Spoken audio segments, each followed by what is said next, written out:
সংখ্যালঘু হয়ে বিজেপি করা যেন অপরাধ, আর তাই বেধড়ক মারধরের জেরে জ্ঞান হারালেন ময়না ব্লকের তিলখোজা গ্রামের বাসিন্দা মোস্তাফা হোসেন। কাঠগড়ায় ময়না পঞ্চায়েত সমিতির সভাপতি শেখ শাহজাহান আলীর ছেলে ফয়েজ আলী।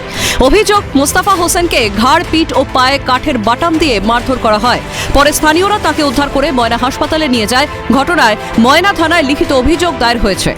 হঠাৎ আমাকে শেখ শাহজাহান আলী, আমাদের যে পঞ্চায়েত সমিতির সভাপতি শাহজাহান আলীর ছোট ছেলে শেখ ফায়েজ আলী, সে আমাকে হঠাৎ বাটাম দিয়ে মারধর করে। তো কিছু লোক আমাকে বাঁচিয়ে কোনো রকম বাড়িতে এনেছিল এবং সেই সময় আমি জ্ঞানহারা হয়ে যাই। ৩৯ নম্বর বুথের বিজেপি বুথ সভাপতি মোস্তাফা হোসেনের অভিযোগ, বিজেপি করার অপরাধে তাকে সামাজিকভাবে বয়কট করা হচ্ছিল এবং মসজিদে ঢুকতেও বাধা দেওয়া হয়। তার আরও অভিযোগ, তার জায়গায় জবরদখল করে ঘর নির্মাণ করা হয়েছিল।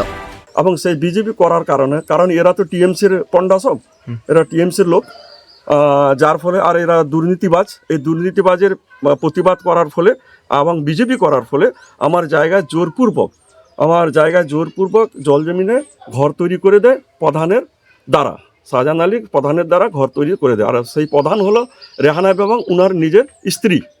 আর যে ছেলে মেরেছে সে শাহজাহান আলীর ছেলে হাফেজ আলী। গোটা বিষয়টি নিয়ে তিনি জেলা আদালত এবং হাইকোর্টের দ্বারস্থ হন। হাইকোর্টের বিচারপতি অমৃতা সিনহার বেঞ্চ গত 11-12 তারিখে মোস্তাফাকে নিরাপত্তা দেওয়ার নির্দেশ দেয়, কিন্তু তারপরেই তার উপর হামলা, যার জেরে তিনি নিরাপত্তাহীনতায় ভুগছেন বলে অভিযোগ করেন। মহামান্য আদালত সম্মানীয় অমৃতা সিনহা ম্যাডামের হাতে এই মামলাটা রয়েছে। সুতরাং উনি একটা রিপোর্ট চাওয়ার জন্য নোটিশ দিয়েছিলেন, কিন্তু তিনি ওই নোটিশটা অবমাননা করেছেন।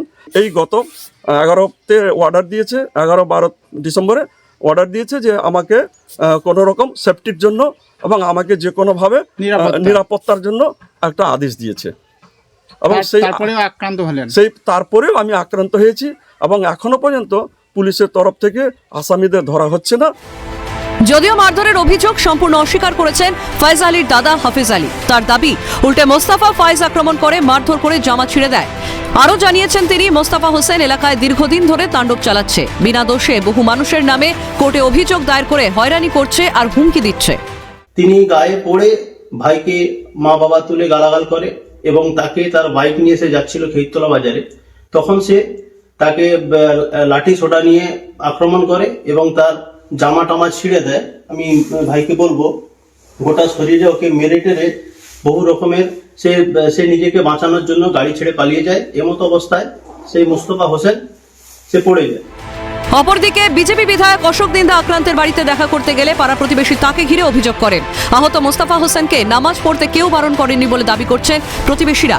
ছেড়ে কথা বলা হবে না, হুঁশিয়ারি দেন বিজেপি বিধায়ক অশোক দিন্দা। এবং তার আজকে বাড়িতে যাব আমরা থানাতে ডায়েরিও করেছি এবং আমরা ছাড়বো না। আমাদের কোনো কর্মীর গায়ে যদি কোনো ব্যক্তি হাত দেয়, কোনো টিএমসি কোনো বিনা কারণে, তাকে আমরা ছাড়বো না। পাল্টা অভিযোগ তুলে সরব স্থানীয় তৃণমূল নেতৃত্ব।